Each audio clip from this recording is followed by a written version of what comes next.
Good evening, everyone. My name is Carly Leggett, and I'm the Interim Executive Director here in Winnipeg at the George and Fahey Centre for Healthcare Innovation. Welcome to the 2020 Academic Health Sciences Leadership Program Keynote Address. We are delighted to have Dr. Marsha Anderson here tonight to explore the imperatives of anti-racism in leadership. I want to acknowledge that the Centre for Healthcare Innovation and the University of Manitoba campuses are located on the original lands of the Anishinaabe, Cree, Oji-Cree, Dakota, and Dene peoples, and on the homeland of the Métis Nation. We respect the treaties that were made on these territories, we acknowledge the harms and mistakes of the past, and we dedicate ourselves to move forward in partnership with Indigenous communities in a spirit of reconciliation and collaboration. I also want to note that I'm so appreciative of this land acknowledgement because it's more than just a slide to be recited at the beginning of a presentation. Every time I prepare to say these words, I find an opportunity to educate myself further, learn more, and consider new ways to incorporate these principles into the work that I do to promote patient-oriented research, which at its very heart is about change at a systemic level. I'm thankful and excited to continue strengthening my relationship and collaboration with Dr. Anderson and others as I grow in my own leadership journey. We are both pleased and honestly a little overwhelmed by the amazing response to tonight's event. I believe we have almost 800 people from across Manitoba and the country registered to join us here tonight. I'd like to welcome Dr. Michael Benarosh, the President of the University of Manitoba, Dr. Brian Postal, our Dean of Medicine and the Rady Faculty of Health Sciences, and the many other senior leaders who are joining us here tonight. In order to make this event as technologically successful as possible, we have disabled participant video and microphones, along with the Zoom chat box. However, in order to encourage discussion, we've provided a link in the chat box to Slido, where you can post questions for Dr. Anderson to address at the end of her talk. Simply copy the link and post your question or like somebody else's. In addition, we encourage you to join the social media conversation around this session using the hashtags AHSLP20 and Marsha Talks. We've put both of these, along with our personal Twitter handles, in the chat box for your use. We will be recording tonight's event to post on our YouTube page in the coming days for those who are unable to attend in person. It is now my pleasure to welcome Leslie Spillett, Knowledge Keeper at Angamiswin Education, part of the Angamiswin Indigenous Institute of Health and Healing, here to open this session. So, Wache, my relatives from across Turtle Island. My traditional name is Gejigo Wabi Ikwe, Indigenous. I belong to the Bear Clan, and I originally from northern Manitoba, Treaty 5, and I've been a guest on Treaty 1 territory for the last 40 years. And as my pronouns are she and her, and as I was introduced, I'm honored to be a knowledge keeper here at Angamiswin. So I want to begin this afternoon by acknowledging this tobacco that was offered by Carly in our beautiful medicine garden, and to say how honored I am to start this afternoon in a good way. We have so much to be thankful for, and today I am grateful for the beauty of this day, and for the beauty of this land, and for the beauty of all of creation. I am grateful for the brilliance and fierceness of our Indigenous women and those little girls that are coming up behind them. I am grateful to all of you for being here to listen, to learn, to be inspired, to change, and to dismantle the systems of oppression related to class and race and gender, among other things, in this particular time that are being exposed more than ever. The imperative of building and supporting anti-racism in leadership at all levels must certainly be front and center in any move to healthcare innovation. And today we can sharpen our analysis, our skills, and our strategies to undertake this collective work. In the words of Brother Cornel West, we need serious strategic and tactical thinking about how we create new models of leadership and forge the kinds of persons to actualize this action. These kinds of people Dr. West refers to as freedom fighters. And so we will do this work filled with love and joy and kindness and respect and courage, and mostly for gratitude to one another. So kina naskamit now, miigwech, nidinaway, maganaduk, all my relations. Miigwech. Thank you so much, Leslie. I'd now like to welcome Dr. Catherine Cook, Vice President Indigenous at the University of Manitoba, who will introduce our speaker. Dr. Cook is joining us online tonight via Zoom. So Dr. Cook, whenever you're ready, please go ahead. Thank you, Carly. Well, it gives me a great deal of pleasure to be able to introduce our keynote speaker for this important leadership program tonight. I've known Marcia for a few years. Marcia is a Cree Anishinaabe woman. She grew up in the north end of Winnipeg, and her family roots go back to the Norway House Cree Nation and Peguis First Nation in Manitoba. Marcia practices both internal medicine and public health in the Winnipeg Regional Health Authority. And with the University of Manitoba, she's the Vice Dean Indigenous Health and the Executive Director of Indigenous Academic Affairs in the Ongomazin Indigenous Institute for Health and Healing. So I think there's lots of words that describe Marcia. I'm going to use a few of them. She's generous. She's always been generous with her time and her commitment to things that she's passionate about. And this is reflected in the roles that she's had in the past. The past chair of the Indigenous Physicians Association of Canada. She's been the past chair of the Pacific Rim Indigenous Docs Congress. She's currently the chair of the Indigenous Health Network of the Association of Faculties of Medicine of Canada. Marcia's inspirational. You can't spend very much time listening to her without being inspired by the words that she shares. She's passionate about almost anything that you'll hear tonight. Anti-racism, education and training, the need to raise awareness. She's a passionate advocate for students, and her fight against inequity has been something that has been most noticeable about Marcia over the years. So I can't think of anybody that is more, I just can't think of anyone who could do a better job tonight with this keynote address and anti-racism and leadership. She has been raising awareness of racism and asking the hard questions for the last few years. And I'm really looking forward to hearing your talk tonight, Marcia. Welcome. Thank you, Dr. Cook, for that introduction. Hamatakyape, Ptedu Tunamakie, Chante Washte Nape Chuzape. So I'm Marcia Anderson. My Dakota name is Red Buffalo Woman, and I am very happy to be able to do this work and to raise my kids in Treaty 1 territory, which is the territory of my ancestors. I want to thank Leslie for being in the studio with us today so I can take a look over and see how I'm doing, but also for her very wise words. You know, one of the happiest moments that I've had in our work with Ongomazin was when I got to approach Leslie on behalf of our team. She'd just retired. I was a bit nervous. I didn't know if she'd want another job. And we sat down at Clementine and I asked her if this was something she would even consider, and she was ready to sign up that day. And I think even just from the opening that she did today, you can see why we are so grateful and so happy to have her wisdom and to have her as part of our team. I also want to thank Dr. Cook.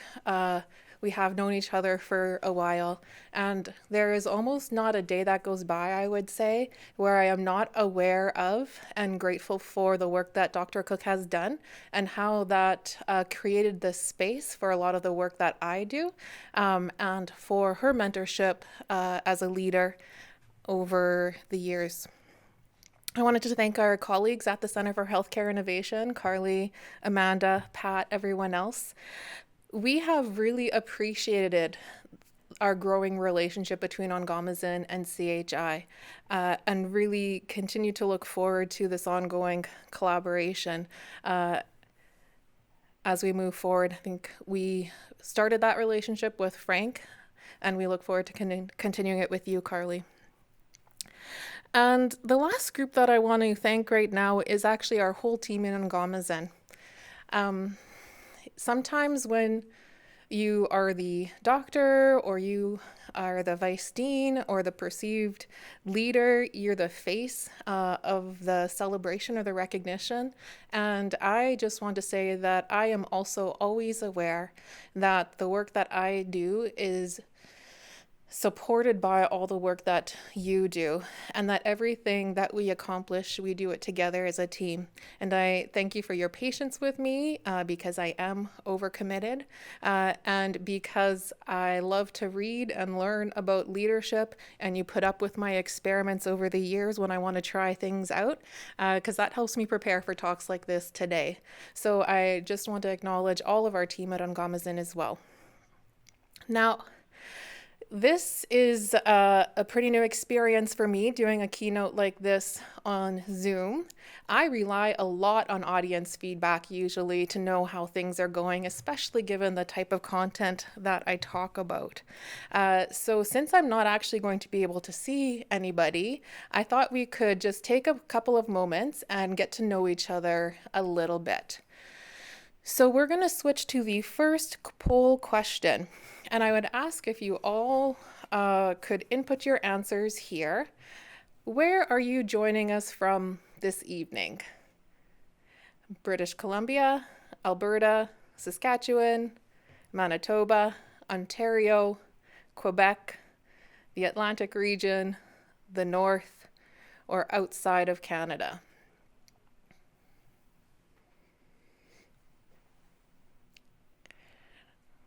Okay. We can see that we have a lot of people, most people joining us from Manitoba, but a significant contingent from BC. Also representation from right across Canada, including the North, and a couple of people even from outside of Canada. So I just want to thank everybody for joining us tonight, for letting us know where you are from. If we can move to the next question. Which of the following best describes your role? Student or resident, clinician, academic or researcher, educator, social services provider, administrator in a healthcare organization, administrator in an educational institute, or other?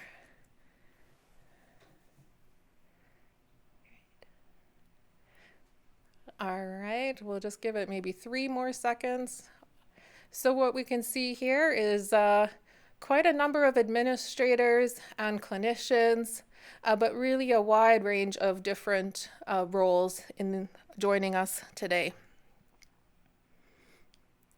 And if we can go ahead to the third poll question, just as a preamble, I want to say that I do know these are fairly blunt categories, and that within these categories, there is a lot of heterogeneity. The categories we're using today are categories based on census questions and Manitoba population size. So understanding those limitations. If we can go to the third poll question, and I'll ask participants, which of the following best describes the racial, ethnic, or Indigenous community that you belong to?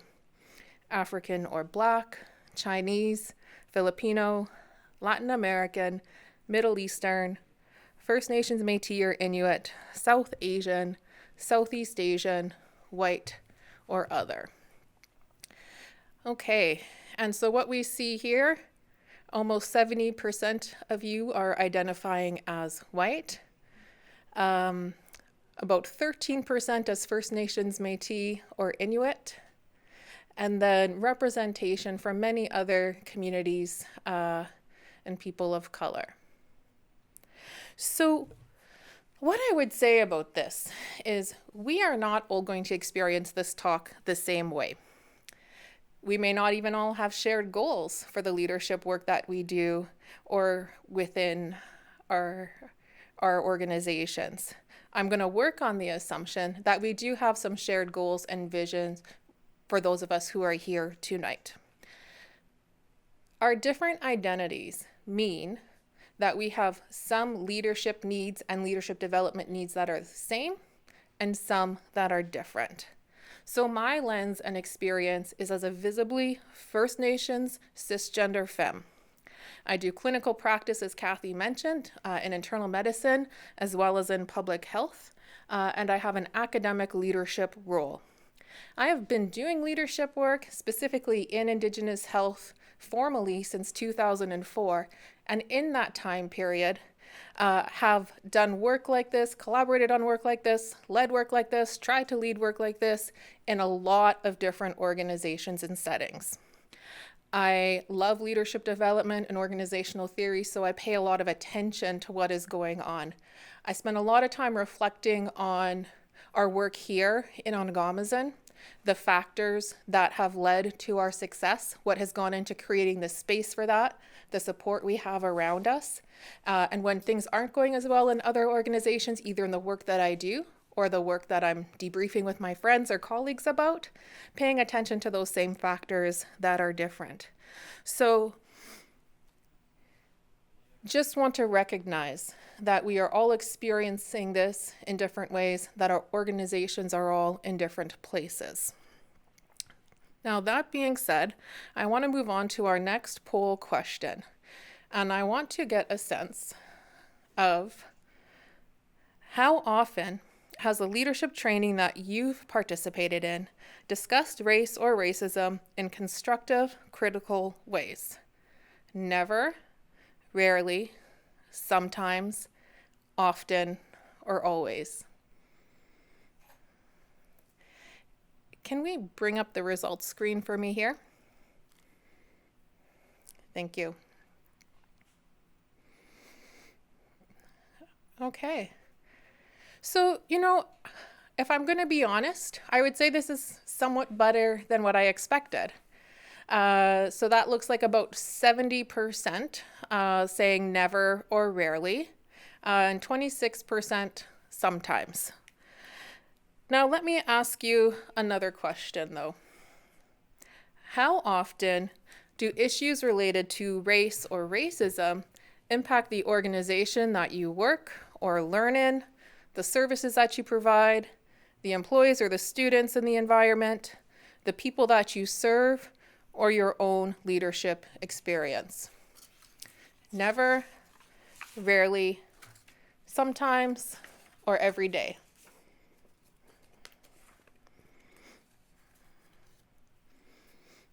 Okay, I think we can all see that there is a really big gap there between how often we're experiencing race or racism or impacted by race or racism, and how often our leadership development is preparing us to really respond to those issues.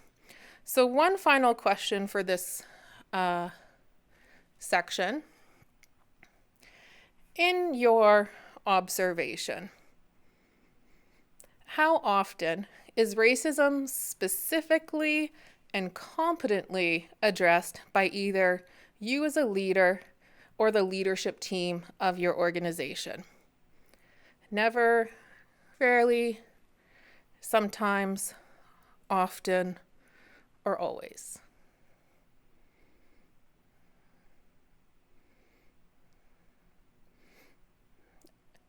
Okay. So again, if we combined the never and the rarely, that's going to be the most common answer, and then sometimes the next common one. So we can see that there is a noticeable gap between the pervasiveness of the impacts of racism and our development of leadership capacities to respond. Now, I started thinking about this, and actually Carly invited me to do this keynote around the same time that there was a lot of community and diverse community response to racialized police violence. There was a lot, in fact, quite a flurry of solidarity statements with Black Lives Matter. And I was reflecting to myself and with some others, how are those solidarity statements going to translate into the organizational change that we need in order to demonstrate impacts if our leadership and we ourselves as leaders are or underprepared? So let's talk some about context and definitions. This slide references an article by Dr. Kamara Phyllis Jones, a Black scholar from the United States who is also a former president of the American Public Health Association. She describes racism as a system of assigning value and structuring opportunity based on the social interpretation of how one looks, what we call race. And she talks in that article about how to practice anti-racism, we need to name racism, ask how racism is operating here, and then organize and strategize to act. Now, we recently passed in the Rady Faculty of Health Sciences a policy called the Disruption of All Forms of Racism. And within that policy, we gave examples of over 40 different types of ways that racism will be commonly experienced or observed within the faculty. That was our intention of one, naming racism and how it operates here. And in doing that, there were a few key points that we really wanted to illustrate. That racism is pervasive, that it is systematic and structural. It is also individual and interpersonal. It happens outside and inside of our walls. We can't just look at racialized police violence and say that's a police issue. We need to look at how the same ideologies are influencing behaviors, actions, and outcomes within our walls too. One of the challenges of doing this work in healthcare is a firm belief that a lot of healthcare providers have that we treat everybody equally. We treat everybody according to guidelines. That denial that the same racism that happens outside of our institutions happens inside of our institutions. We also wanted to illustrate that racism is historic and present. Again, I would say quite commonly people are willing to recognize residential schools as an example of racism, but aren't as willing to recognize the chronic underfunding of First Nations education today as an example of racism that is still hampering the educational outcomes of First Nations kids. Now, sometimes I get asked what a positive frame of anti-racism would be. If I could frame this more positively, perhaps people would be more engaged. So if I were to frame this positively, what I would say is that I am explicitly pro-Black and pro-Indigenous. For too long, Black and Indigenous folks have been deliberately marginalized and oppressed.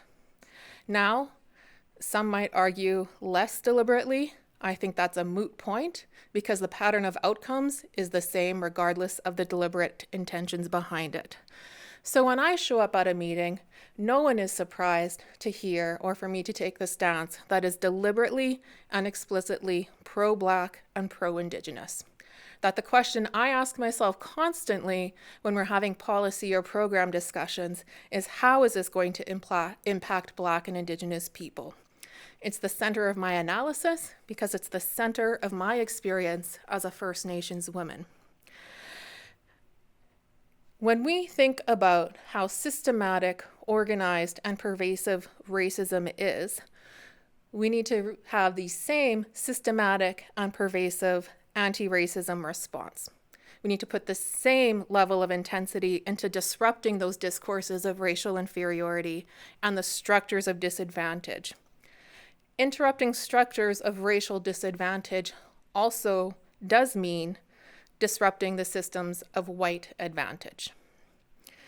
Now, it's important that we explicitly recognize this because this is not a shared goal. Within our organizations, we are going to have, and we are going to be, people who are fighting in a world that doesn't recognize us as fully human for a world that recognizes us as fully human. We also have people who don't need to fight that fight.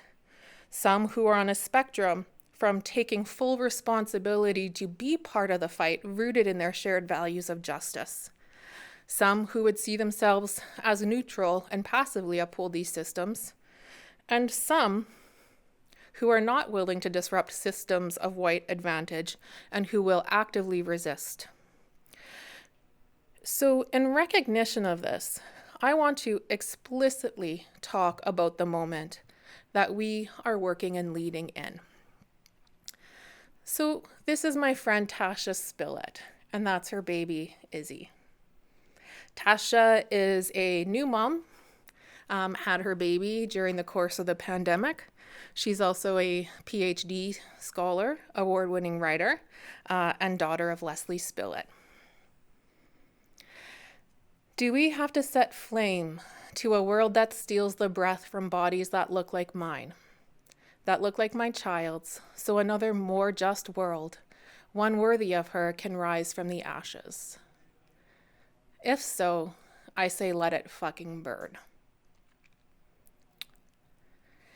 So I'm going to ask you to just sit for a moment and notice your reaction to those words. Grief, anger, fear, appreciation, threatened, discomfort.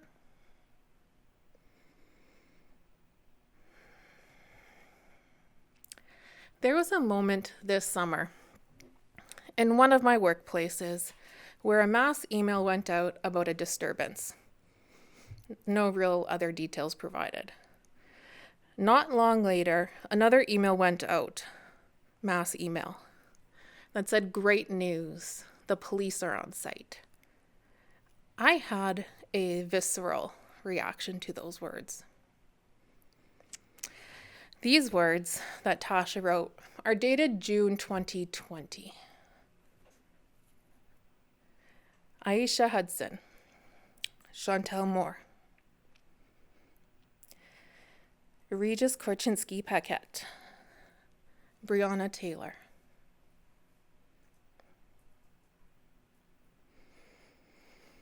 There are so many other names we could speak.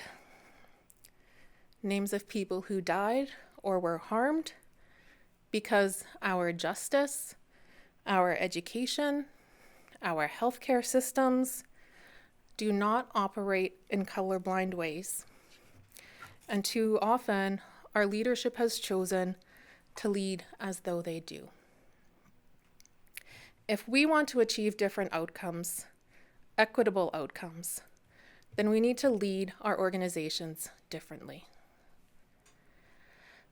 To achieve different outcomes, equitable outcomes, means that the pervasiveness of racism within our organizations has to be outweighed by the pervasiveness of our anti-racism.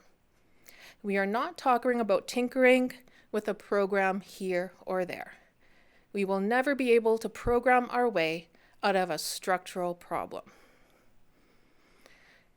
And I would argue, probably on a different day, that inconsistency of action can actually be more damaging than no action at all. What we are talking about is whole-scale organizational change. Change alters power relationships and undermines existing agreements and pacts. Even more profoundly, it intrudes on deeply rooted symbolic forms, traditional ways, icons, and rituals. Below the surface, an organization's cultural tapestry begins to unravel, threatening time-honored traditions, prevailing cultural values and ways, and shared meaning. As we reflect on this quote, we return to Dr. Jones' article on the science and practice of anti-racism, and we think about how racism operates within our systems. I'd like you to reflect on these questions. Who holds the most power about decisions about who gets admitted or hired in your organization? What does this mean when we think about the tendency for like to recreate like? Who is more likely to be considered worthy according to the criteria that gets set for admissions and hiring? Whose faces are reflected in the paintings on the walls? Whose traditions are reflected in celebrations and events? How would it be received at that event if someone took a knee during the singing of O Canada? When I read this quote, I feel excited at the disruption that anti-racist leadership will bring. But I also recognize that not all of us feel this way, and that we will all have people on our teams and within our organizations who either think change can't happen fast enough, isn't happening fast enough, and those who will dig in and resist, who will call anti-racism political correctness, that we are getting too left-wing, that it's the flavor of the day. Where does that resistance come from? The roots of the Canadian state and all of its constituent parts, including all of the organizations that we work in, are rooted in racism and colonialism. We have never known our organizations without racism embedded in them. So it is hard for some of us to imagine that disrupting the racism will not result in the destruction of the organization. This will require intense individual and collective critical reflection on the outcomes that we value and prioritize. We have to ask ourselves, what trade-offs in these outcomes are we willing to make in service of maintaining existing agreements and pacts and time-honored traditions? What is the relationship between beliefs in the meritocracy and discourses of white superiority and Black and Indigenous inferiority? Because within that belief lies a lot of the reason why we can't reconcile disrupting racism as not being fundamentally rooted in the destruction of our organizations. These discussions and this change cannot and will not happen with colorblind leadership. It can only be done with skilled and deliberate anti-racist leadership. While you look at this slide, I'm going to pause and take a quick drink.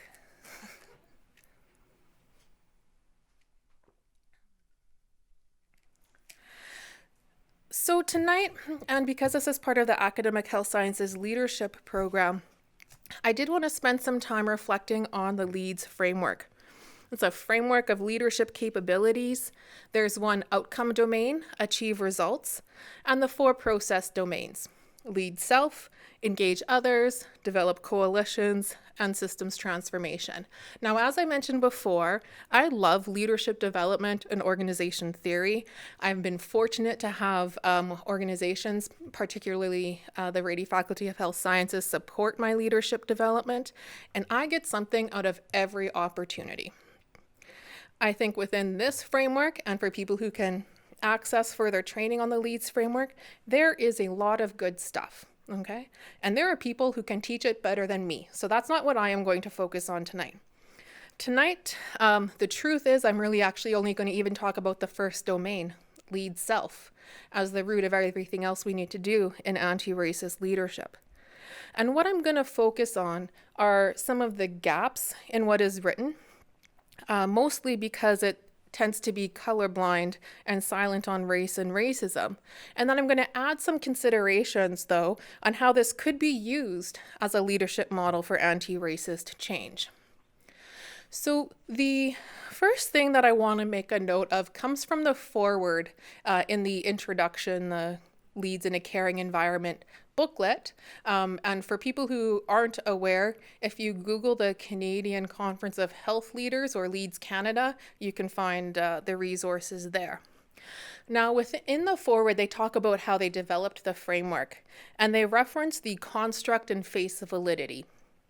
And they define face validity as, face validity refers to its strength in accurately representing the real-world experiences of leadership as attested by those in leadership roles in the health sector.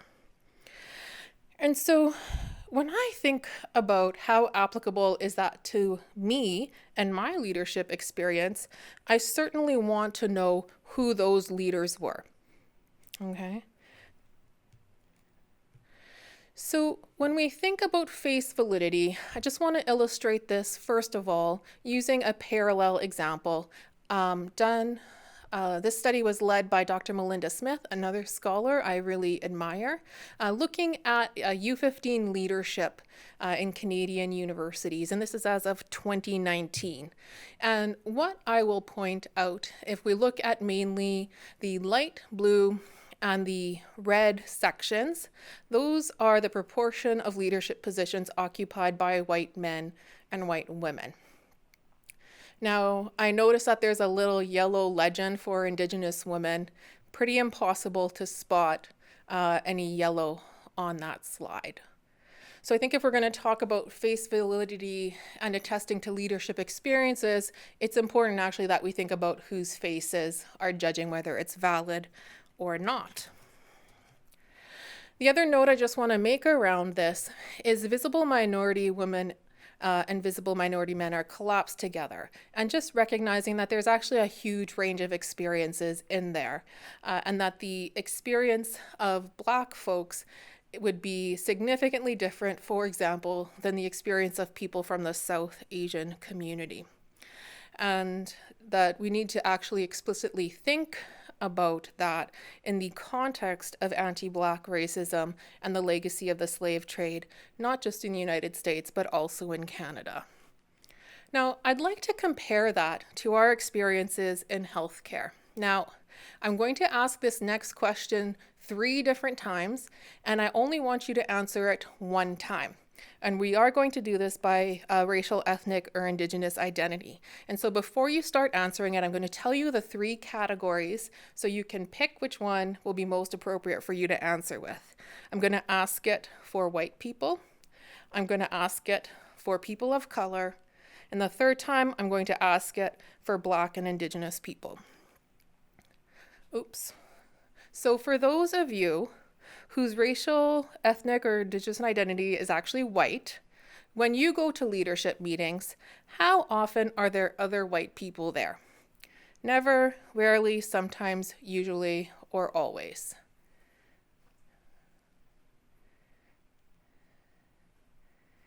Okay, I forgot to bring my pen up with me. I meant to do some math here, but we can see that 100% of people have answered usually or always. Okay, I might need some folks in the room to help me with this part. If we can move on to the next question. So for those of you who would identify as a person of color, South Asian, Chinese, Filipino, etc., when you go to leadership meetings where decisions are being made, how often are there other people of color there?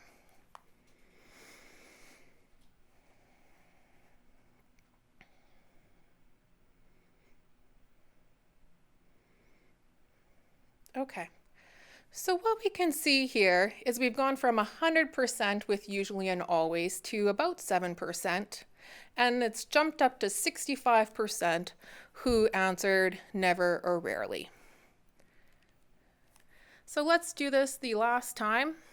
For those of you who are Black or Indigenous, when you go to leadership meetings where decisions are being made, how often are there Black or Indigenous people there?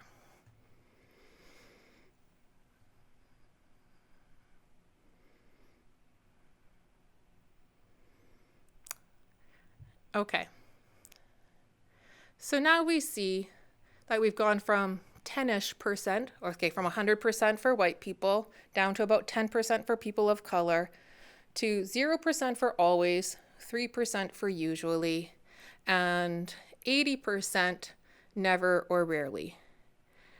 So why I wanted to ask these questions is so that we could explicitly reflect on how race and racism are impacting the faces of those who had the opportunity to attest to leadership and leadership experiences. And then again, just to point out that we are not having the same experiences. It is a fundamentally different thing to walk into a meeting where everybody else looks like you, or 100% of the time there will be other people there who look like you, to 80% of the time walking into a meeting where there are no other people there who look like, think like, have had similar experiences to you. So with that in mind again, let's move on and talk about the lead self domain. As we start to reflect on this first domain, again, I want to encourage everybody to review the whole framework. There is so much good in this, okay? And I want to reinforce that multiple times because while I offer some additions and some challenges, I don't want to undermine what is positive there. I just want to add on to that positive work so that we can be better prepared for our anti-racist leadership work. So the lead self domain has 4 capabilities. A leader is self-aware, a leader manages self, a leader develops self, and manages character. So within the framework, some of the ways that self-aware is described is the awareness of one's own assumptions, values, principles, strengths, and limitations. Now, I agree, and I think we must challenge ourselves and be aware of our own beliefs in the myths of objectivity and colorblindness, and how that affects us and our leadership. And I'm going to return to that example that I gave around healthcare providers, who, despite all evidence to the contrary, which shows vast difference in healthcare quality and treatment according to guidelines, often choose to continue to believe that we treat everybody the same, okay? We need to not just challenge those beliefs in ourselves, but let them go. They are a roadblock to understanding where the gaps are between our anti-racist intentions and the outcomes or the impacts our organizations are achieving. So let's talk a bit more about the self. And there are 2 concepts that I want to talk about that I think can really help us challenge ourselves and that myth of objectivity, okay? So the first concept I want to talk about is positionality. Most often applied in qualitative research, but I think can really be applied to leadership work as well. I'm going to ask for the patience of any social scientists who are out there as I give a very brief discussion of what this is. So in research, positionality is the stance or the positioning of the researcher to the social and political context of the work that they are doing. More broadly, we can think about the social and political context that attaches meaning to our identities in terms of race, class, gender, sexuality, ability, and that those identities, because of the social and political context, influence and maybe bias our understanding or outlook of the world and how we experience the world. Now, self-location, as described by Absalon and Willett in Research as Resistance, which was one of the first Indigenous research books that I read and was very formative in my thinking. Encourage people to pick it up if you haven't before. Self-location is an Indigenous way of ensuring that those who study, write, participate in knowledge creation are accountable for their positionality. I often think about self-location and how we do that when we introduce ourselves. And I'll ask you to observe this in the future, how as Indigenous people we introduce ourselves by our names. Some of us also by our Dakota or Spirit names. You might hear it called different things, by clan, by nation. And that's because self-location is about relationships. Relationships to land, to language, to the spiritual realm, cosmological, political, economic, environmental, and social elements in one's life. It's about understanding who we are and that our obligations go far beyond those existing pacts and agreements in our organizations. Self-location is an essential part of gaining trust. Now, it's important that we recognize that the BIPOC folks on our teams, learners, the peoples that we serve, they don't generally have reasons to automatically trust mainstream institutions or the leaders of them. This can be challenging for people who are used to having automatic trust because of the presumed authority of their position or of their institution.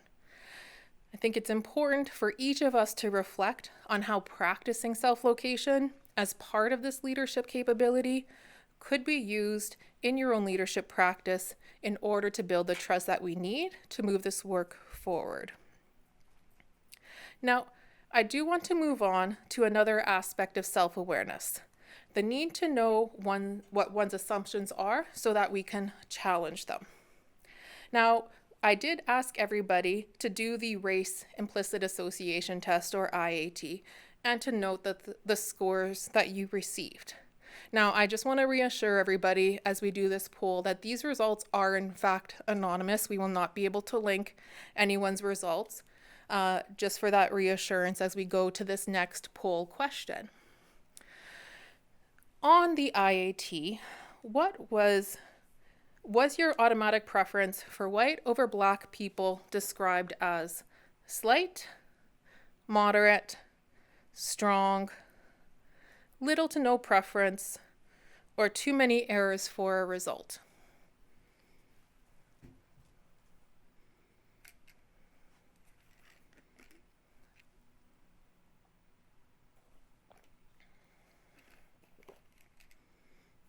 Okay. So I would summarize this as saying somewhere in the neighborhood of 70% of us have something in the range of slight to strong, pro-white, anti-black bias. Now, I also want to ask you this question. Which of the following best describes your reaction to the group's results? Utterly shocked and dismayed, somewhat surprised and dismayed, pretty much what I expected and dismayed, pretty much what I expected and pleased, somewhat surprised and pleased, utterly shocked and pleased, or I don't believe them.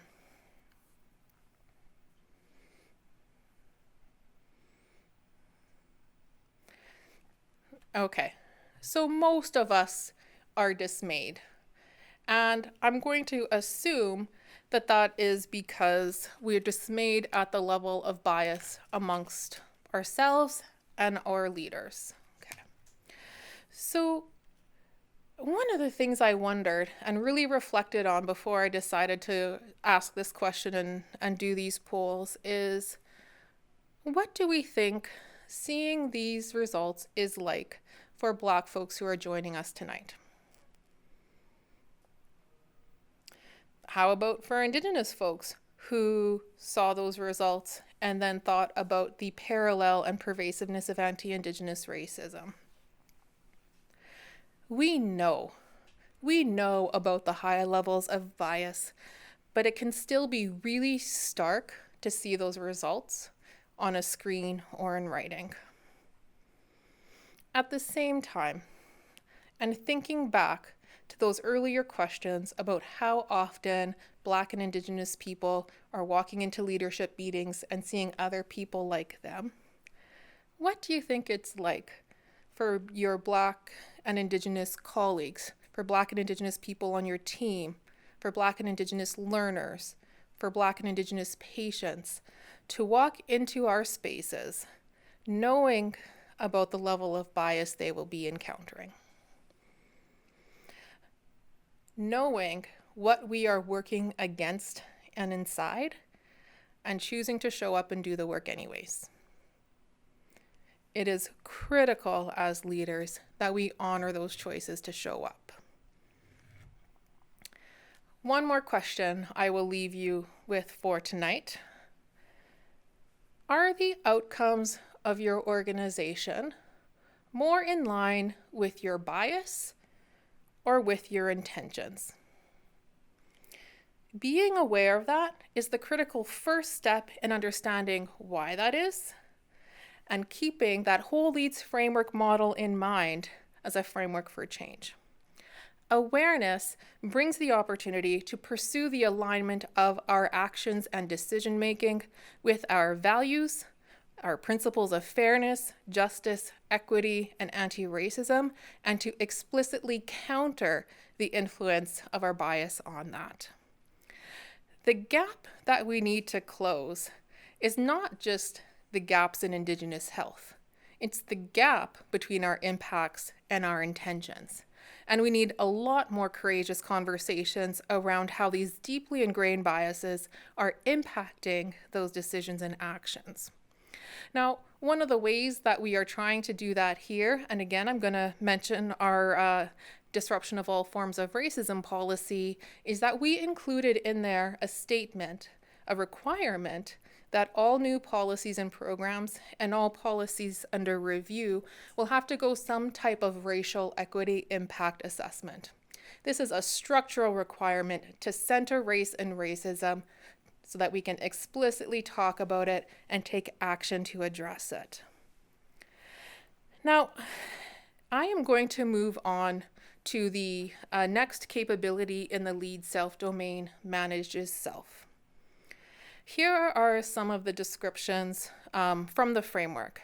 Manages self refers to taking responsibility for one's own performance and health. Includes emotional management, the ability to regulate both the expression and the experience of emotion. Personal mastery, creating what one wants in life and work. Quote unquote, not allowing external circumstances to define one's choices.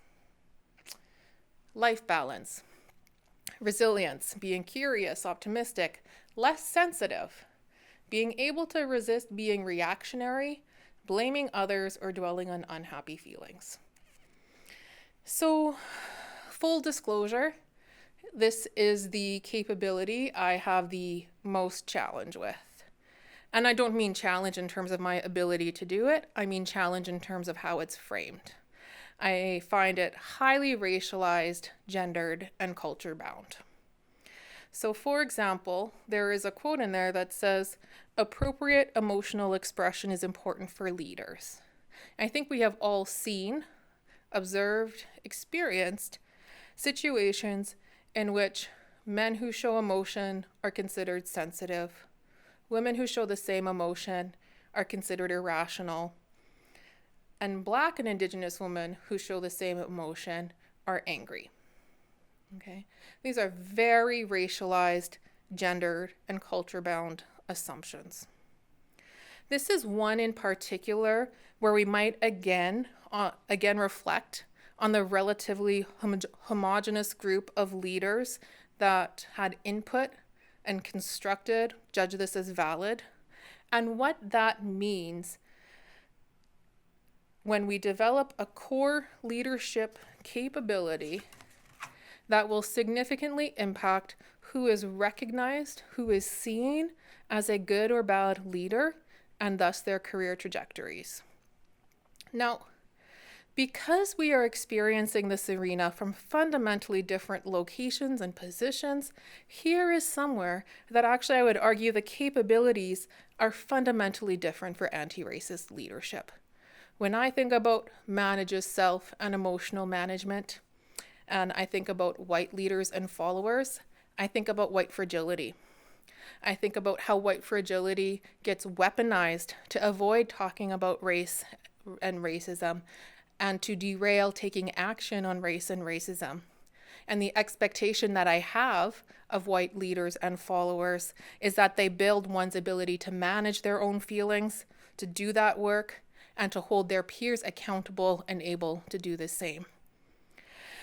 For BIPOC leaders and followers, this is a really tough paradox of there being no correct emotion to show sometimes.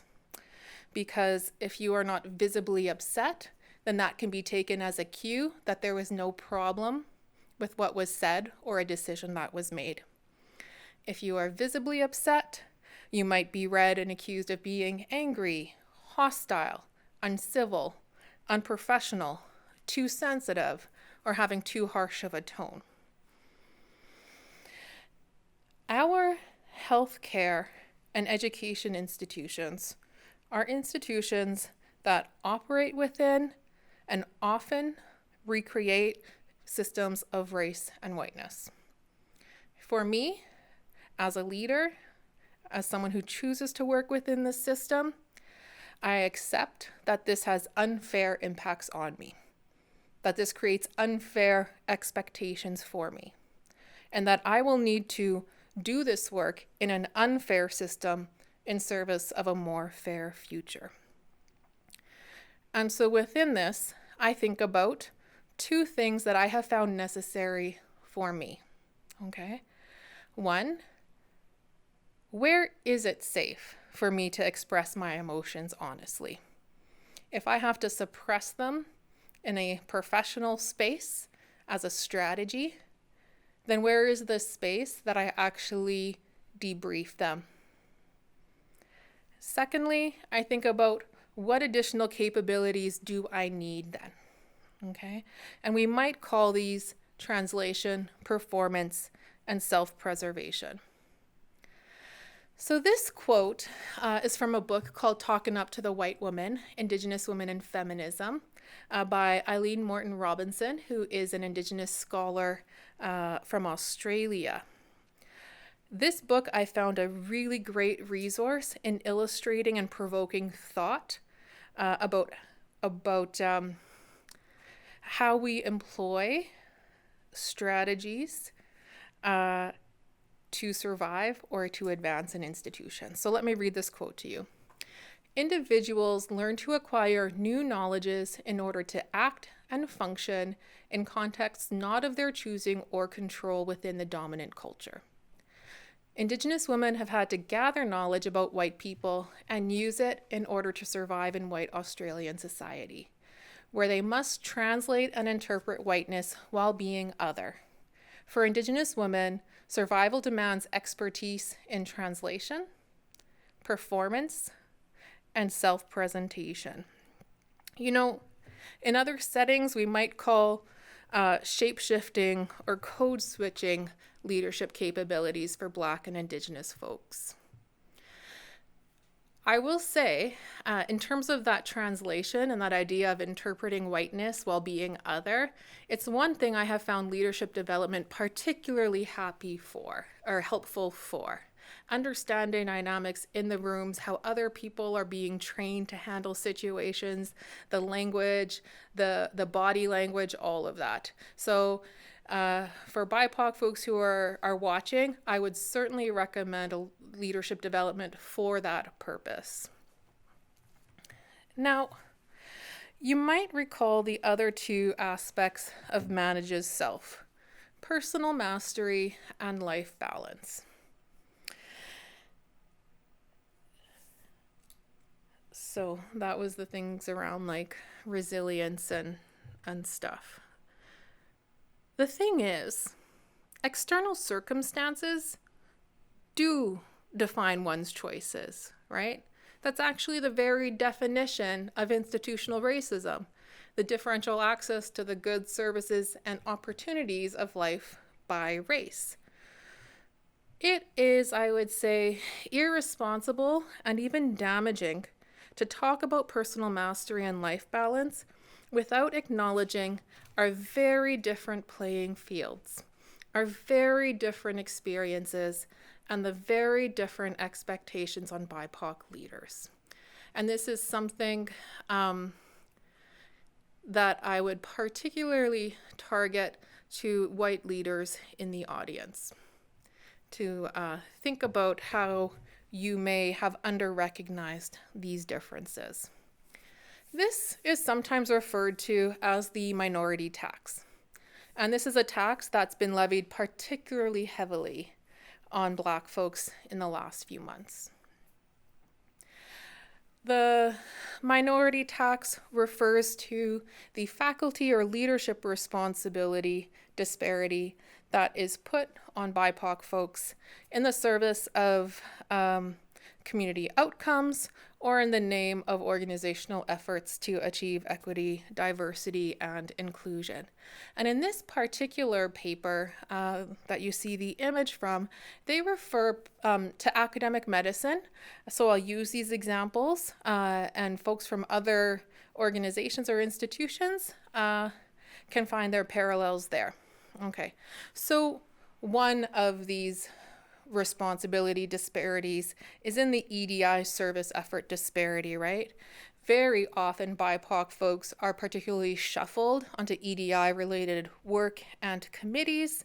It's service-related work, quite often in the academic setting, that is less valued in the criteria for advancement. And so it does actually impact opportunities for promotion and advancement. The next disparity we'll talk about is the racism disparity. First of all, the daily and pervasive experiences of racism and the emotional, spiritual, mental toll that takes, in addition to what's often described as a constant need to prove one's value, worth, and ability to be in this space. The isolation disparity, and we've talked about this a few times already. How often are you in the room with other folks who look like you and come from places like you? Or most of the time, are you feeling isolated and alone in that experience? And talk about the mentorship disparity. And I would include in there actually mentorship and sponsorship, right? So I have been extremely fortunate with the mentors that I have had, including Dr. Cook, Dr. Postal, many others. And they have really gone a step beyond offering me guidance from their wisdom and experience to creating opportunity for me, which is what I would consider sponsorship. Too many BIPOC folks don't actually benefit from that, okay? Because there's not senior Black administrators or leaders where they are, or senior Indigenous leaders or administrators or clinicians. While we laud, celebrate, and honor them for being the first in their fields, this does lead to both isolation as well as this mentorship and sponsorship disparity that just makes it harder for every step of advancement along the way. The clinical disparity, and this relates to the fact that BIPOC folks are more likely to do community serving, community-based work, which takes more time, okay? And when you're doing more time in community-based, community-serving work, then the trade-off is often scholarly activity. And what that also creates is a promotion disparity. The work that BIPOC folks do is often less valued by the institution, and this creates what's sometimes called the leaky pipeline, where we see more people in junior level positions, and then every step along the way to more senior leadership positions, we see fewer and fewer BIPOC folks. You know, I knew, when I started this talk and had the idea for it, I thought that I would be able to go through the whole framework. But as I started digging into this first domain, I realized that was not actually going to happen. That it would take more time than what we would have here tonight. And so, although we can't dig into those other domains, I do want to finish with a few words about achieving results. As I've said tonight several times and say over and over, anti-racism work is not about the intentions that we have. It's about the actions that we take, and our success in it is measured in the impacts and the outcomes that we achieve. So when we think about these 4 capabilities within the achieve results domain, we think about setting direction. We need to identify, establish, and communicate clear and meaningful expectations and outcomes. And really importantly, what is judged as meaningful expectations and outcomes has to be developed with the diverse communities that we serve. You cannot set an expectation and an outcome for Indigenous health or Indigenous achievement without involving Indigenous peoples in discussing what that meaningful outcome or impact would be. So within our organizations, we might think about representative workforce targets. We might think about equity in wait times for healthcare and equity in quality of care. We might think about positive experiences in the learning, the work, and the healthcare environment.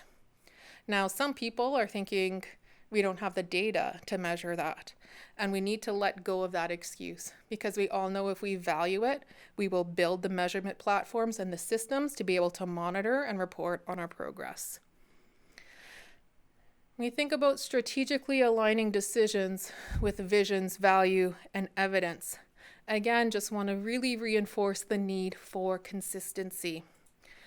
Hiring and budget allocations send incredibly strong messages about what is actually valued and important to the organization. These decisions and actions have to be visible, and they have to be visibly different than what was done before. When we think about taking action, we have to have an absolute focus on results. I don't mean instead of relationships or instead of really good processes, but we have to focus on the results that we are achieving through those good relationships and through those good processes. And lastly, we need to assess and evaluate. We need to be transparent. And that might mean being humble in ways that we haven't done before. That it is transparent where our gaps are, and then it is transparent the steps we are taking to address those gaps. Okay? We need to be accountable. And there's this idea in medical schools, more than idea, a value, a core responsibility called social accountability. And the one struggle I've always had with it is during the accreditation processes, when the communities that we serve, that we're supposed to be socially accountable to, don't have any input into assessing how we are meeting those standards that are defined for medical schools and social accountability. If we are not being accountable to the communities that we serve around our anti-racism efforts, then I think we really need to challenge ourselves about whether our commitment is to achieve those anti-racist outcomes or whether it's seen to be doing something while at the same time maintaining our existing agreements and pacts. Related to all of this is this idea of being learning systems, learning organizations. That self-reflection that we need to do individually, we also need to do organizationally and collectively. We have to be able to make mistakes because we will make mistakes along the way, and we have to have a growth mindset around that and be willing to make those mistakes as we move and try to walk differently than we've walked before. I want to close with this quote. And the reason I chose this quote is because this work is all-encompassing. It is big work to do. And sometimes it can be really overwhelming to identify what our responsibilities are individually and what our piece of the work is to do. So I want to close with this quote from the late John Lewis. Do not get lost in a sea of despair. Be hopeful. Be optimistic. Our struggle is not the struggle of a day, a week, a month, or a year. It is the struggle of a lifetime. Never ever be afraid to make some noise and get in good trouble, necessary trouble. So Ptamia and Takoyasin, thank you. We are going to go to Dr. Cook to ask the first question. As awkward as the whole talk was, the ending moment is even more awkward on Zoom than it is when you're with an audience and you're kind of waiting to see if they're going to applaud or not. Thank you. But I'll turn it over to you and take a sip of my drink here. Well, thank you, Marcia. That was a wonderful talk. I appreciated your insights into many things. It's interesting to me that, and I don't know if you can answer this question or even comment on it, because it's just something that has evolved for me over the last several months with the Black, Indigenous, people of color gathering together and really mounting a response, and lots of activism against racism, certainly not just in the Americas, but around the world. One of the things that interested me was the response of many sporting teams. So the NBA, all of these teams that people generally have some affinity for, particularly there's football, there's hockey, there's NBA, there's the baseball teams. All of these teams stood up and made statements against racism and committed to fighting racism. And it was interesting that there were so many people who were really positive about that and felt that that they were being represented in some way. But what was really interesting to me was the number of people who were very negative towards the teams. So you have been recognized for your work as an Indigenous person by the Indigenous community through the National Aboriginal Achievement Awards in 2011. You've been recognized by your peers and other women through the Women's Executive Network. You were named one of the top 100 women of 2018. How would you anticipate, or can you, that the groups that have recognized your work in anti-racism, how would you anticipate that they would respond to such an abrupt switch in support? I don't know if this is making sense. So basically, you have all these sporting teams who are rah-rah by their fans and really being supported, but when they make a statement that is against their own personal sort of beliefs, people turn on them. And I think that the people that have recognized you for your work, how would they react to that kind of reaction by the group? Sorry, I know it's kind of a convoluted one, but it's more about social capital and social dynamics than it is about racism. It's how do you get people to buy in? How do you get people to make it your lifetime work? Mm-hmm. Okay. Thanks for that, Dr. Cook. And I'll just say, someone's a good mentor when they manage to work your awards into the question that they're asking. When I saw the responses of the sports team, I was someone who was filled with a lot of admiration, right? And people like the Toronto Raptors, Naomi, I forget her last name off the top of my head, the very high-ranking tennis player who used platforms and influence, in order to stand in solidarity, to make a statement. And what was interesting to me as I thought about this and read different articles about it was how they actually withheld their labor as well. Like they refused to play and they refused to entertain, right? And a couple of things around that. For one thing, I thought, I wonder how it would go over if I emailed all the doctors in Manitoba and suggested for an hour during a work day one day that we actually all just go stand outside our workplaces and we withhold our labor in solidarity against racism, right? And then I didn't do that. And obviously there were reasons that I didn't do that. And I think in part about the public reactions that we did see to that and some of the backlash, and thinking about some of our services which are more essential than others, right? But if people would react so negatively to the withdrawal of entertainment, how would they react to the withdrawal of healthcare services? And that would be a very strong solidarity statement. And I'm not saying we would withdraw critical care or emergency room services. That would be an incredibly strong solidarity statement. And also, it would engender significant backlash. And I think the thing is, I'm not sure that it's that different than what's going on in Nova Scotia and the backlash that the Mi'kmaq fishermen are experiencing, or if it's different than the backlash that the anti-racism protesters experienced in Red Deer, right? I think when we make bold public solidarity statements that actually go beyond statements to action, that's when we start to see the backlash.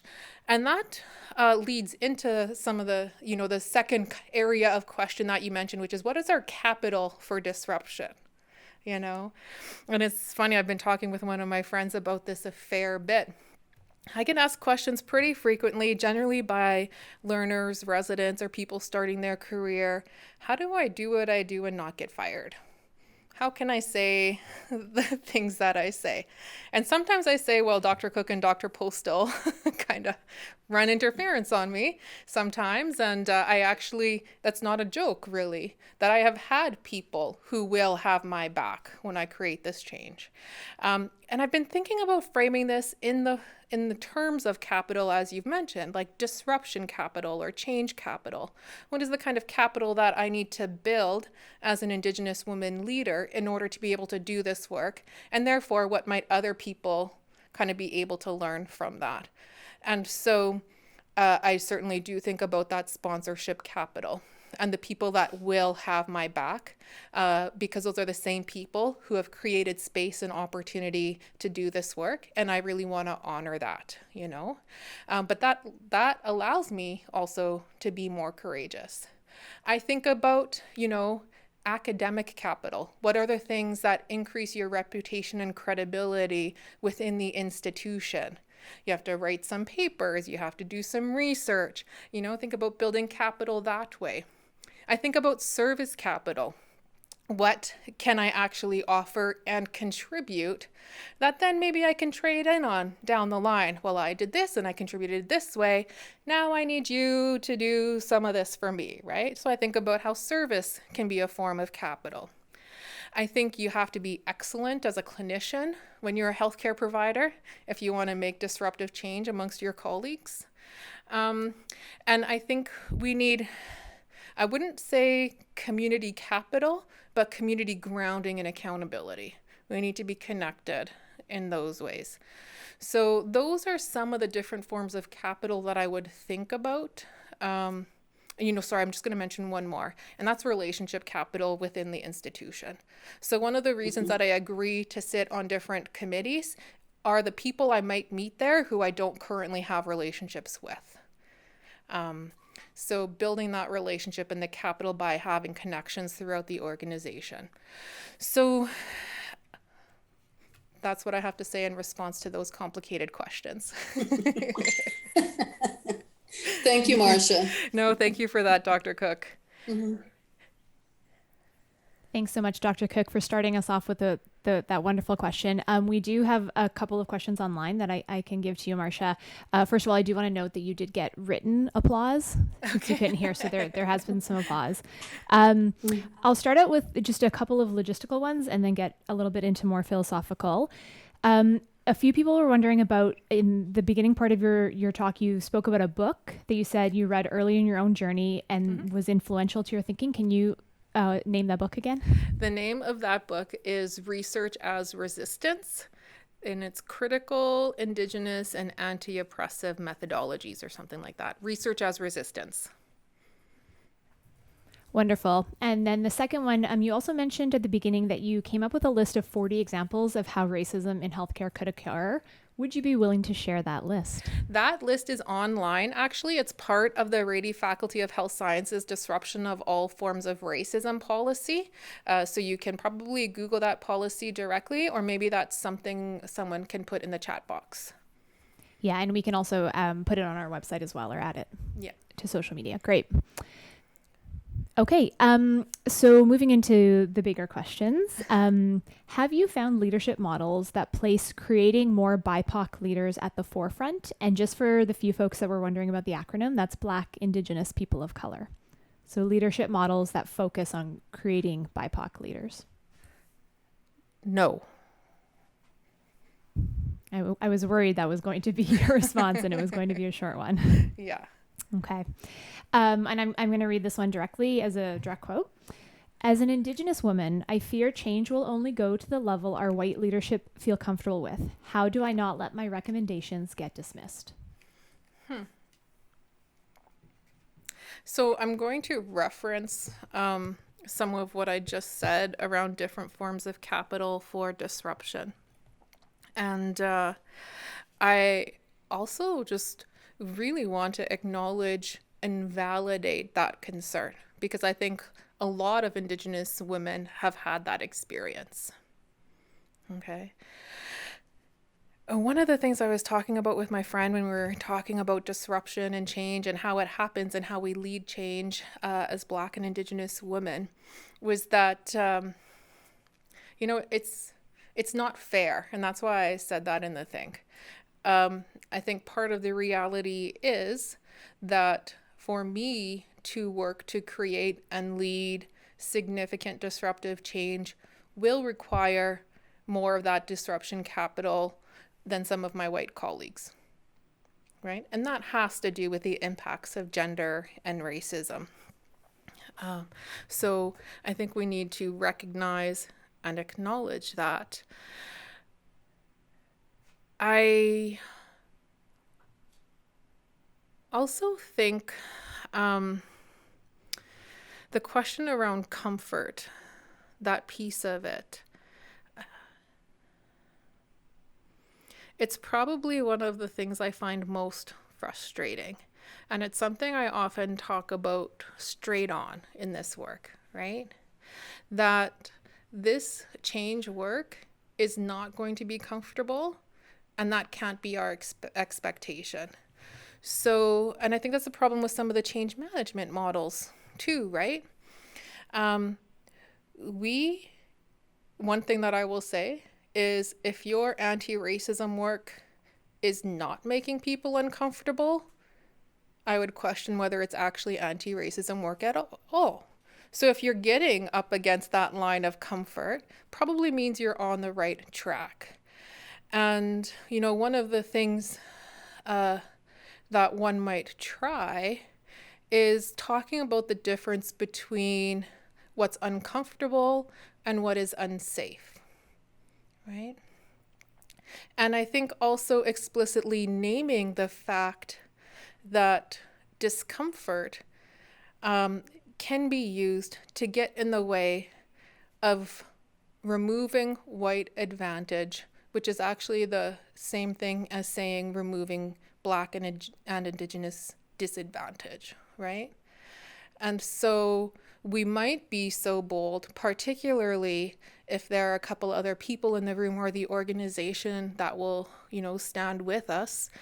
We might be so bold as to ask why we're willing to trade off equity for Black and Indigenous people for white people's comfort, right? I personally have a very clear and direct style. Not everybody would find or be able to do it that way, so that might not work for you. And I think there are times where we also have to recognize that our work in an institution or an organization is time limited, that it doesn't always serve us to keep bashing up against that wall, that our piece of the work in that organization might have been to get to that wall, and then it might be time for us to move to a different organization, either to keep advancing the work or to be able to do some of the same work, but in a way in which we can be healthy and well and happy as well. So I hope there was something in there that you will find of benefit for you, and maybe we'll go to the next question. Wonderful, thank you. As a BIPOC individual, how can the mentorship and sponsorship opportunities be accessed? Yeah, so that's tough to answer, not knowing where people are coming from. Certainly, I've had the benefit of people reaching out to me at times. And so taking up on that opportunity, exploring what mentorship I could receive from them, because I think, like many people, I have benefited from a lot of different mentors whose wisdom has influenced me in different ways. And I wouldn't say I have a single mentor who kind of meets all of those needs. I think, it's a bit tough right now, certainly with our virtual events, but meeting people at events, seeing who's in the room. I'm a bit of an introvert, but I think, reading people's body language in the room might give you a sense of who could be aligned with you and what your needs are, and then following up with them either in conversation after, introducing yourself, or, you might be able to connect somehow on social media. I think it's worth taking a look around for what formal mentorship opportunities are available. And one thing that I would really recommend as well is looking outside of your organization and even outside of your education or professional field. That a lot of the challenges that we experience in the workplace or in leadership are common across different organizations or fields. And so don't put yourself in a box thinking that, if you're a medical student or a nurse, you can only be mentored by medical students or nurses. Keep that field broad. Those are some of the things that I would recommend. What would be a good first step for settlers, white, to hold their fellow settlers, white, accountable in anti-racism work in medicine? Yeah, break the silence is probably the key first step that I would say. We have some very strongly ingrained norms and expectations. Sometimes this is referred to as white solidarity. We certainly see this in professional fields too, where you're not supposed to challenge or undermine one of your colleagues. This shows up in different ways. And that can be a really strong cultural norm within an organization or within a group to not challenge. It can be a very strong expectation that we don't actually interrupt racism. And I always think back, a few years ago, I did a talk at an emergency room conference, and I had wanted to do a bit of a temperature check before the talk because it was not long after the inquiry into the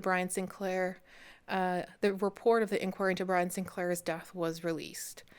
And so I'd sent out a survey, and within the survey, I'd asked I'd asked about race, ethnicity, indigeneity, and role, much like I did today. And then I asked again also, how often do you observe or experience racism in the work environment? And the most common answer was every shift or every day. Most common profession was physician. Most common race was white. I also asked, how safe and supported do you feel to try to interrupt racism when you see it? And far fewer than half of the respondents felt that it would be safe or that they would be supported if they tried to interrupt racism when they saw it. And I think that says a lot, especially if we're talking about white physicians in the healthcare system. These are people who, by most measures, would be considered the most powerful, and they are afraid to interrupt or intervene in racism. And that's why I think breaking this silence is the most important first step that you can take. And of course, I'm working on the assumption that you are doing some reading, learning, critical self-reflection so that you have some words and some tools and some knowledge. I think in breaking the silence, it doesn't, have to be a big essay. You don't have to know all of the answers. It can be as simple as saying, I'm uncomfortable with that statement. I found that inappropriate. Where are you coming from with that? Anything like that marks a racist statement or action as inappropriate. So break the silence. Following up on that a little bit, can you share your thoughts on ways to center the voices, perspectives, and leadership of BIPOC folks without multiplying their labor?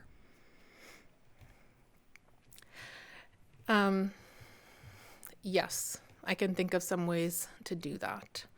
So I think one thing that's really important is the idea of consent. Sometimes we might talk about consensual solidarity. These are discussions that I've actually had when we talk about Black and Indigenous solidarity, for example, in response to racialized police violence. So ask for people's consent. Do they have the time and energy to contribute in whatever way you are asking? How does it line up with their career goals? Do they have the right supports in order to contribute or take the role that we are talking about? Is there a budget attached to it? Can they hire admin support? These are all important parts of informed consent. I would really be concerned about framing anything as just this will be good for your career or it's a good opportunity for you to serve. I think that's where a lot of the labor and over labor comes from. Ask people what their priorities are, what their passions are, what would excite them if they were given an opportunity to contribute. Like, what could they contribute in a way that would excite them? This is a real problem, but I'm also going to say that an equally big problem is people who actually just won't get out of the way and make this space. So it's great to have this question and to really think meaningfully about that and about whether our opportunities are actually just kind of piling on the minority tax that we talked about before. But getting back to that idea of peer accountability as well, I think some critical self-reflection around, am I getting in the way right now of someone who's ready to take up this space is just as important. Thanks so much. There've been a handful of comments around gender. So rather than read them each, I'm wondering if you could just reflect a little bit on the intersectionality of gender and race in leadership. Yeah, of course, right? And I think coming back to the very beginning when I talked about myself as a visibly First Nations cisgender femme, right? Like, I am read that way when I walk into a room. And I was thinking that I was likely going to get a comment or a question like this. And if Dr. Postal is watching, one of the things I was thinking about is how in any given situation, only one of us is going to get mistaken for the nurse and not the doctor, right? Only one of us is going to have the expectation that we be nurturing, that we be soft, that we be kind, right? If we come back to that idea around what appropriate emotional response is, I think it is intuitive and easy to imagine how when I mirror the body language and expression and tone of Dr. Postal, which I do sometimes, he's a leader I admire, when I mirror that it gets read very differently. Can't actually separate out race and gender in how I'm received or how that impacts my relationship and my experiences because I'm never just a First Nations person without a gender. And I'm never a woman without a race and a cultural and an Indigenous identity, right? They center my experience and my grounding with all of the strengths and the beauty from those identities. And I'm automatically always read and interpreted, and those meanings are attached in the social and political context as well. And so when I think back to that quote that I read from that Indigenous scholar on Indigenous feminisms, I think some of her work is really amongst the best work that I've read at describing that. There's so many questions here. They're coming fast and furious. So trying to get a little bit of everything. And just a note for our participants, we will take a note of these questions as well and try to answer as many as we can and post them. How do you feel in response to some of the successful or famous Black Americans that feel the best thing we can do to stop racism is to stop talking about it? Well, if I were going to swear for the second time tonight, I'd call a little bit of bullshit on that. Sorry, things. We have not talked about it for centuries in Canada and the United States. That has not worked for us. So I don't know why we would keep doing the same thing and expect a different result. It's illogical. And I think if we dig into some of where that is coming from, And I would say that's not just Black people who have said that. There are certainly Indigenous people who have said that. There are certainly South Asian people who have said that. There are a lot of white people who have said that as well, right? I'm going to speak instead about some of the Indigenous people who have said that and my understanding of where it comes from. And I think we need to understand how colonial histories and racial trauma impact us.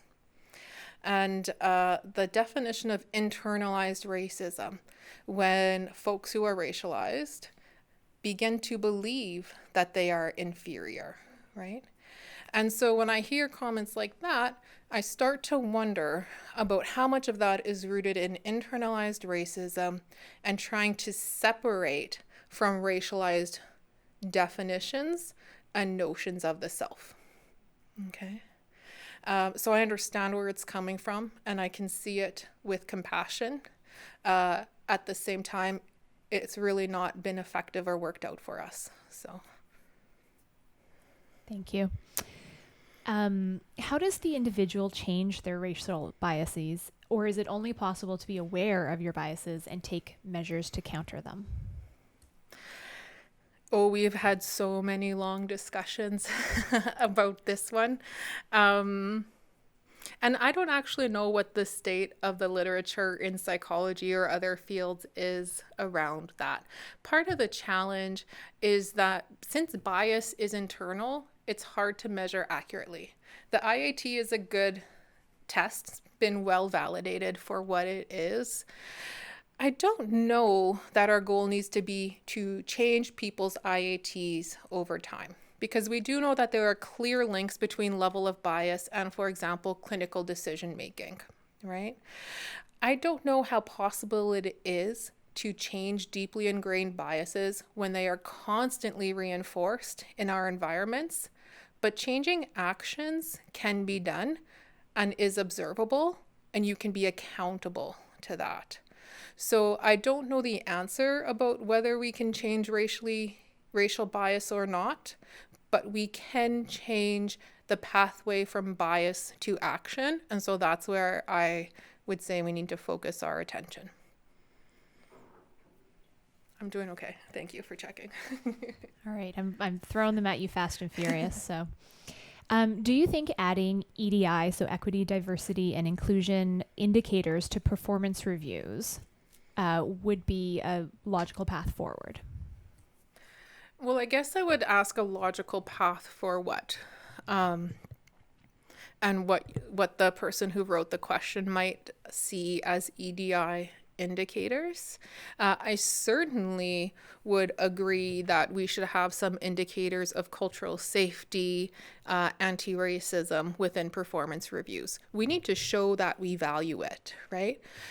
I think, for example, in our learning environment programs for medical students and residents, that clinical attendings, faculty members should be getting directly assessed by students on whether they are creating safe learning environments for BIPOC learners. I wouldn't necessarily call that an EDI indicator. I would call it specifically cultural safety, safe learning environment. And I think we need to also specifically assess and review people on how they talk about race and racism, since that's such a critical part of the safe learning environment. So yes, we need stuff on performance reviews, not necessarily EDI indicators, depending on what you understand those to be. And I will apologize to the person that wrote that. They did say anti-racism indicators, but Okay. it flew off my screen before I could read the whole question, and so I had to ad-lib. But Then yes, yes. they did clarify that.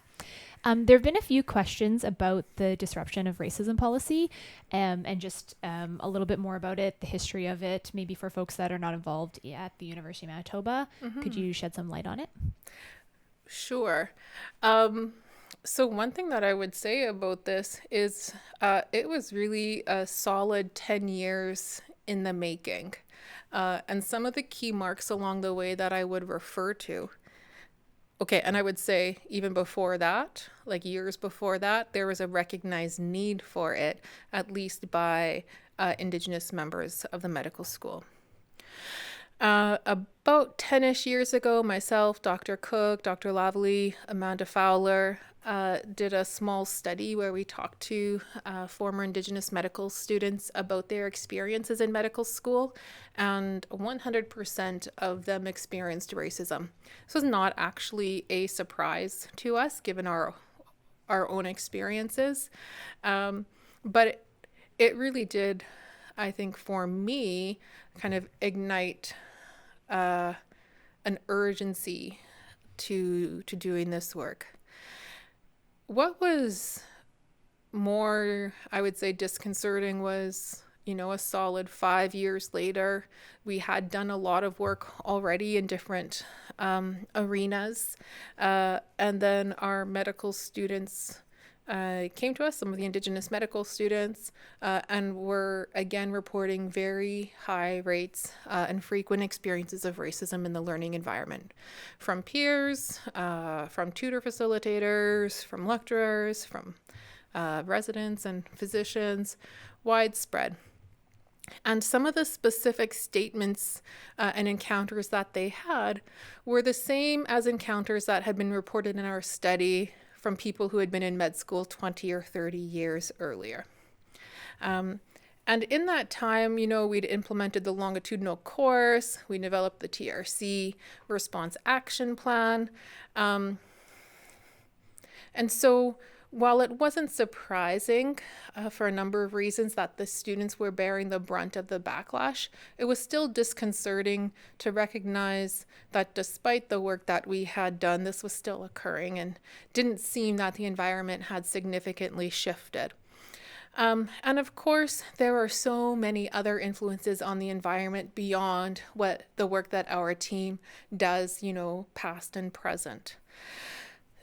We had a dialogue session where some of those students very courageously talked during a half-day session with a number of other faculty about their experiences of racism and developed kind of a 10-point action plan. And this was something that we did in partnership with the Office of Professionalism. Presented that plan to Dr. Postal. It included a request to hire a dedicated person to work on anti-racism and that we develop an anti-racism policy. And he supported that. And so we were able to hire somebody with dedicated time. And even while we were going through that hiring process, our working group started to work on the policy. So those are just some of the key moments over the rough decade that it took. Certainly in the last year, that work had accelerated, particularly because we hired Dr. Delia Douglas as the anti-racism practice lead and had somebody who certainly has a lot of committee and other demands on her time as well, but was able to focus on the development of the policy, the writing. It was actually really beneficial for us to be able to bring in a sociologist with very strong roots in critical race theory to help with the writing of the policy. As I mentioned, it's available on the website, but that's some of the history of it. I'll mention a few other key points about it. We've already talked about the racial equity impact assessment. We've talked about the long list of different examples of ways that racism might show up in our environments. There's also quite a long list of definitions: everyday racism, gendered racism, structural racism, that I think is a really good resource. We have included within the policy what we call a no wrong door approach to reporting. So one of our big concerns was that the current processes that are in place in the faculty through things like respectful workplace policies, the prevention of learner mistreatment policies, the Speak Up, are generally underutilized, particularly by Black and Indigenous learners. And because I actually receive a lot of direct reports, and Dr. Douglas had talked with a number of students, in large part it's because people don't trust those processes and they don't feel safe accessing those processes. And there's a lot of risk to making a complaint, and I would say a lot of skepticism that it's going to have an outcome that is worth the risk. So one of the ways that we wanted to make the complaint process more accessible was that individuals who've experienced racism can report it to whoever they feel safe reporting it to. Okay, and that's what we call the no wrong door reporting. We are still working on our disclosure training so that, if a faculty member, if a staff person has someone come in and receive this disclosure, that they are clear on what the expectations are. We did not develop a specific investigation process for the anti-racism policy. We will be at this time funneling those complaints at the direction of the person who makes it into one of the existing processes. Now, we recognize, though, that those processes need BIPOC folks who are part of them, quite frankly, and they also need that critical race lens on them. One of the challenges with those investigation processes is this idea around the person has to be presumed innocent. That still shows up. And this idea that there has to be evidence to validate the complaint.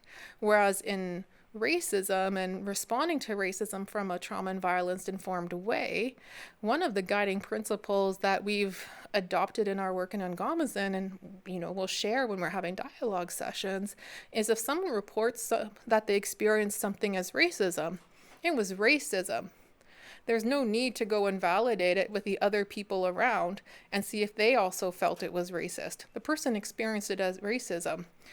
And that challenging of whether it was racist or not, that need to explain why it was racist or why it was traumatic, why it was received as violence, really further harms people. And that's what I mean by needing to kind of adapt these processes and have different people around who will understand that. And so we also are training an additional pool of investigators so that as people who are receiving these disclosures present the options to the person who is making the complaint or discussing a situation, and they funnel into our existing processes, the people who will be involved in the investigation will actually be different. We'll work in partnership with the existing people, but we will have more BIPOC folks involved with more critical race expertise and specific training in trauma and violence informed investigations. Lastly, we think accountability and reporting is really important. And so we're working on, you might call it a dashboard, but how are we going to measure our progress over time and how are we going to report back to the community? What type of complaints are being made and what type of responses or consequences are there when racism identified? So those are a few of the, a few points about the policy that I would share. Thanks so much, Marcia. And that actually addressed a couple of questions about confidentiality and reporting. That's very helpful. Considering BIPOC health inequities, what role does anti-racism play and what message would you give health leaders in Manitoba pursuing sustainability of the system? Yes. So I think it's interesting that question.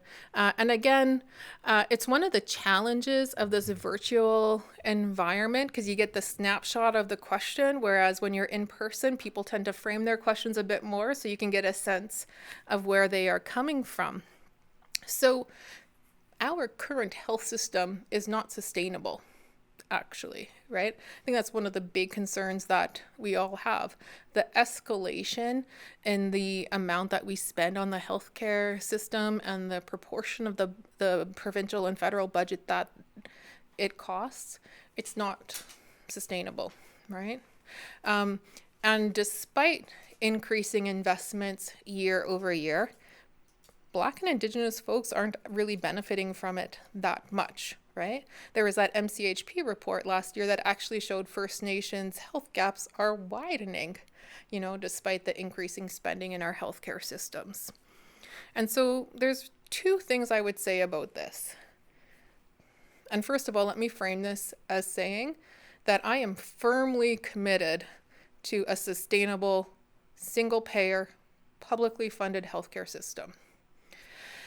So one thing that I would say is that even the best healthcare system in the world is not going to close racial health gaps. The best healthcare system in the world is not going to close the gaps that Black and Indigenous folks are experiencing.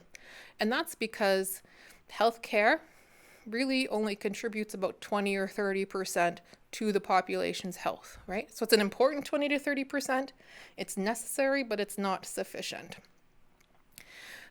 If we want to improve and close gaps in health, then that consistency of action can't just be in our individual actions as leaders, it has to be across systems.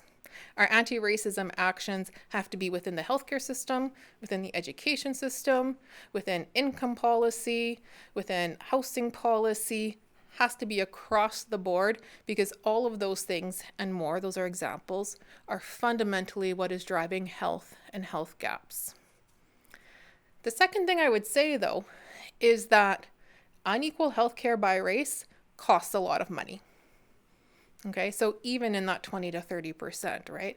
And there was a study done by Thomas Leveist in the United States, who is a Black scholar that I had the opportunity to work with when I was studying at Hopkins.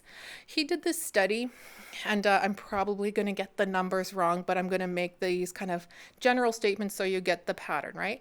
They looked at the cost of direct medical costs of unequal healthcare by race over a 4-year period. And it was roughly, I'm going to say, in the $30 billion range. Like, it was expensive. And if you looked at the indirect costs of unequal healthcare by race over that 4-year period, it's in the trillions. Unequal healthcare is incredibly expensive to deliver. So actually delivering more equal healthcare is a really important part of that IHI triple aim. It's better for patient experiences, it's better healthcare, and actually, even in that 4-year period, would save us a lot of money and decrease the cost of care. Wonderful. Building on that a little bit, somebody wonders, why do we have to keep trying to change an already established system? What about starting a new system rooted in Indigenous knowledge? Yeah, I don't think that's an either or, actually. I think we can do both. The reason that I say that is it's a fundamental Indigenous right enshrined in the United Nations on the Declaration of Indigenous Peoples for us to access Western healthcare and for us to be able to have our own traditional healing systems rooted in the land and medicines and ceremonies and language. So I don't see it as an either or. I see it as a both and. I think, one of the big differences is, where do you want to work, right? And there's not a single answer that's right for everybody. I actually love the work that I do in the mainstream healthcare and educational systems. I love this disruptive change work. I love looking at leadership frameworks and organizational theory and trying to find a path forward. I love the team that I have, the relationships that I have. So this is my arena to do the work. Other people actually are doing work where they're working more in partnership with traditional healers, more out on the land, and that there are traditional healers who actually feel differently, and some who work within healthcare, mainstream healthcare systems, and some who only work within their own systems. So I think really it's both. Both are needed for our health, and we need to make space for both. The other thing that I would just say about that, in other countries like Australia and Aotearoa, New Zealand, where there are very strong Indigenous health service sector organizations, there are still a lot of Indigenous people who access the mainstream healthcare system. Similarly, we are always going to have Indigenous people in Canada accessing the mainstream system, okay, for a variety of reasons. And so we also need to be here. Doesn't mean it's everyone's work to be here. And we need to respect what each other's arena of work is, but we will always have people in this system, so we need to also change and disrupt this system. Yeah, let's do maybe one more. Great. From an organizational standpoint, what would be an effective way to provide organization training or education about racism and culturally safe care?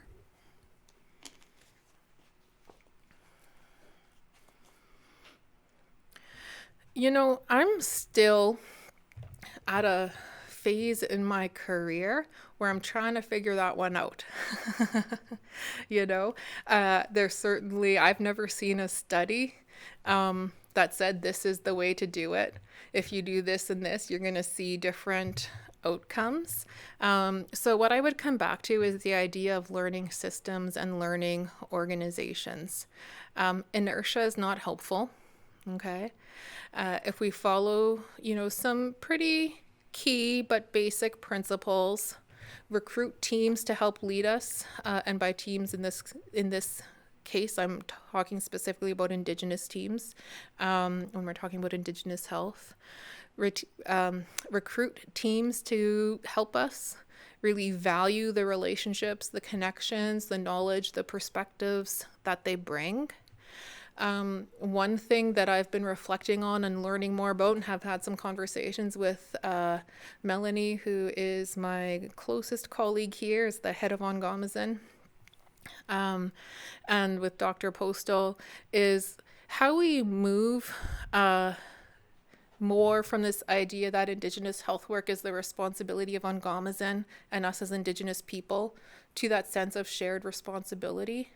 So I guess I would just say stay tuned, try some things, evaluate how it goes. I think coming back to that achieve results domain of the framework, assess and evaluate. Let's learn together and share our learnings around this. Wonderful. Thank you so much. On behalf of the Center for Healthcare Innovation, the University of Manitoba, our many other partners and the participants that were here tonight, I want to thank you for your leadership and your dedication to this work. This has been an incredibly thought-provoking and inspiring session. To all the participants online who prioritized being here for this important conversation, thank you as well. I know that evenings are sacred family and personal time, and we appreciate your willingness to join us here. I'd now like to welcome Leslie Spillett back to help us close this session. Welcome, Leslie. Yeah, so I don't know what I was thinking of when I said I would do this closing, because how can you close something that filled us up so full over the last... I'm just amazed that you could talk for that long, Marcia, and you weren't even sweating.